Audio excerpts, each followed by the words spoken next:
Hey guys, welcome back to Maha stitches. आज हम इस डिज़ाइनर गले को स्टिच करने का इजी मेथड सीखेंगे। इस पर स्टोन का बहुत ज़्यादा वर्क हो रखा है और हमने इस कुर्ती की कटिंग पहले ही कर ली है और इसके गले पर इस तरह की पाइपिंग की हुई है पहले से ही। और हमने इस पर कॉटन का अस्तर लिया है और दोनों शोल्डर्स को आपस में इस तरह से अच्छी तरह जमा कर रख लिया है ताकि इस पर गला अच्छी तरह से सेट रहे और हमें गले का एग्जैक्ट मार्जिन पता चले।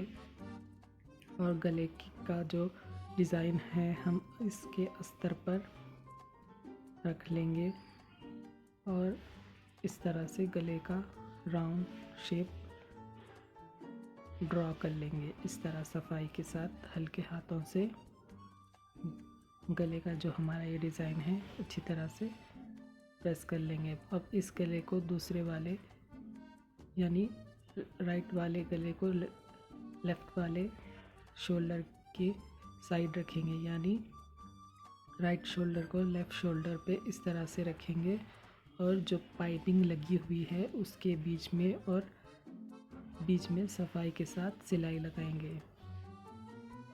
इस तरह का गला आप जब भी सिले तो इस बात का ध्यान रखिए कि सफाई बिल्कुल धीमे से सिले, क्योंकि स्टोन होने के कारण ये गला ठीक से सिला नहीं जाता। तो इस तरह से सफाई के साथ हम इस गले को राउंड, जो हमने गले का राउंड डिज़ाइन बनाया था इस कुर्ती को रखकर, उस पर इस गले को रख के सिलाई लगा लेंगे। अगर आप चाहे तो इसे सिंगल फुट प्रेशर पर भी सी सकते हैं इस तरह से। अब इसको सीधा करेंगे और जो हमारा अंदर का अस्तर है एक्स्ट्रा, उसको सफाई के साथ हम कट कर लेंगे। इस तरह एक पैर की दूरी छोड़ते हुए सफाई के साथ इस गले को कट कर देंगे और अंदर की इसको सीधी तरह पलट लेंगे। ये देखिए, इस तरह से सीधी तरफ इसको हम पलट लेंगे। ये देखिए, इस तरह से इसका बैक होगा। अब इसका बैक पिछले नहीं या फिर अस्तर बाहर नहीं निकले, उसके लिए हम इसके ऊपर एक टॉप स्टिच लगाएंगे। ये टॉप स्टिच भी हमें पाइपिंग के बीच में ही लगानी है। अगर आप चाहे तो थोड़ा आगे भी लगा सकते हैं। इस तरह के वर्क किए हुए गले को हमें ध्यान से सिलना पड़ता है। अगर थोड़ा भी इधर उधर सिलाई अगर आगे पीछे हुई, फिर स्विंग टूटने के चांसेस होते हैं। पीछे का गला हम 5 इंच चाहिए तो हम 4.5 इंच पे निशान लगाएंगे और दोनों फ्रंट वाले गले को आपस में मैच करेंगे और इस तरह से आधा इंच की दूरी छोड़ते हुए एक बॉक्स बना लेंगे और इस बॉक्स के अंदर एक गले का राउंड शेप डाल लेंगे। ये हम बैक के गले को सिल रहे हैं।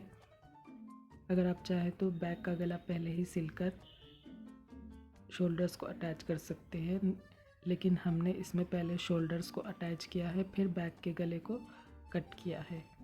इस तरह से बैक के गले को हम सीधा कर लेंगे और ये देखिए, हमने आधा इंच छोड़ा है और जो शोल्डर है वो हमें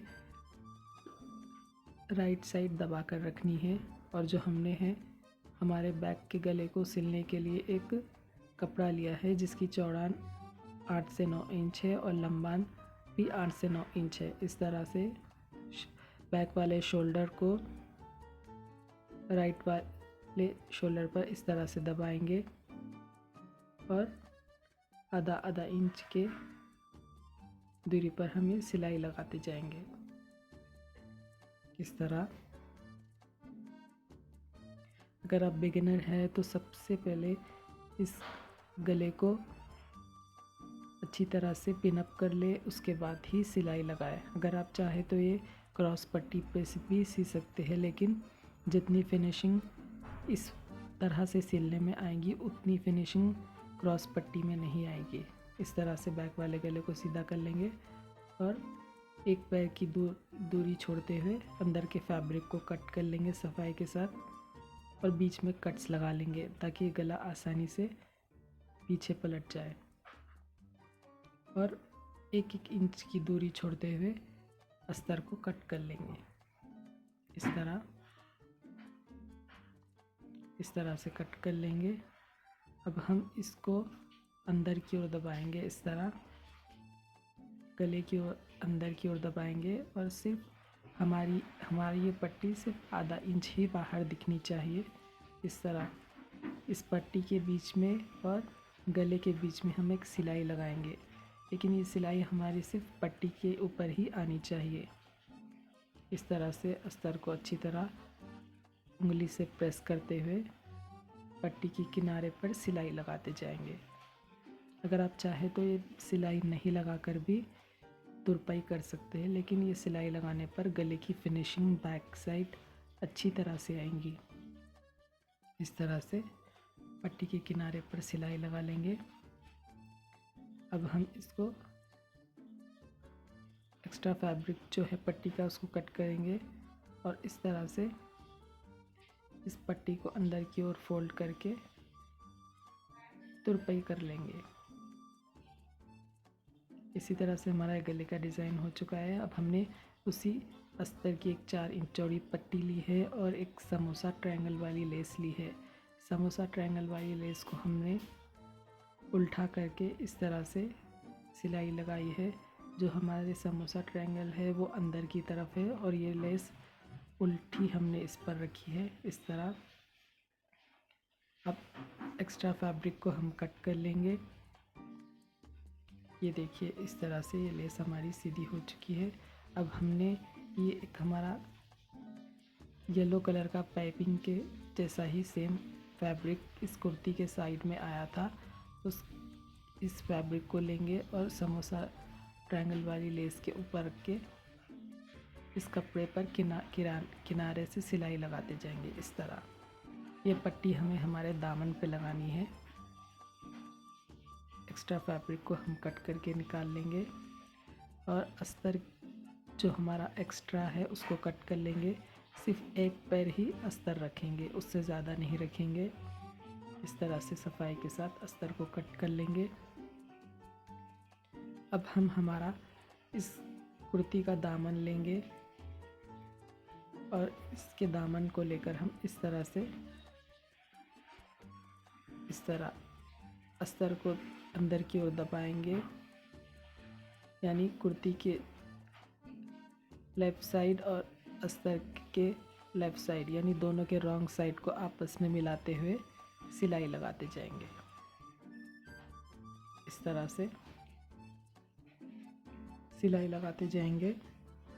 इस पर बहुत ज़्यादा स्टोन का वर्क हो रखा है, तो स्टोन के वर्क की कुर्ती सिलते टाइम आप ये ध्यान दें कि जहाँ जहाँ आपको सिलाई लगानी है वहाँ पर से आप स्टोन्स को पहले अच्छी तरह से हाथों से निकाल लें ताकि सिलाई आसानी से हो जाए।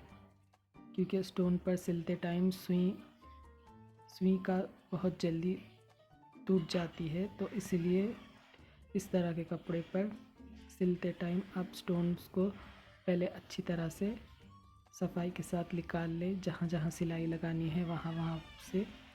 तो हमने भी इस कुर्ती पर जहाँ जहाँ हमारी सिलाई लगनी थी वहाँ पर से स्टोन्स को निकाल लिया है और ऊपर की साइड भी हम ये समोसा ट्रायंगल वाली लेस अंदर की ओर दबाते जाएंगे और इस पट्टी के किनारे पर सिलाई लगाते जाएंगे अच्छी तरह से। हल्के हाथ से हमें ना समोसा ट्रायंगल वाली लेस खींचनी है ना ये हमारा फैब्रिक खींचना है। नॉर्मल पोजीशन में रख के हम ये सिलाई लगाते जाएंगे इस तरह से। ये हमारे दामन पे पट्टी लग चुकी है। बैक्स वाले साइड भी हमें इस पट्टी की अच्छी से फिनिशिंग आ चुकी है। तो गाइस ये हमारा कुर्ती का फाइनल लुक है। अगर आपको ये मेरा वीडियो पसंद आए तो मेरे चैनल को सब्सक्राइब करें। सब्सक्राइब के बटन के साथ साथ बेल आइकन के बटन को ज़रूर दबा लें। इसके साथ साथ आप मुझे फेसबुक और इंस्टाग्राम पर भी फॉलो कर लें। तो गाइस आज के लिए बस इतना ही। Thank you so much for watching. ये हमारी कुर्ती का फाइनल लुक है।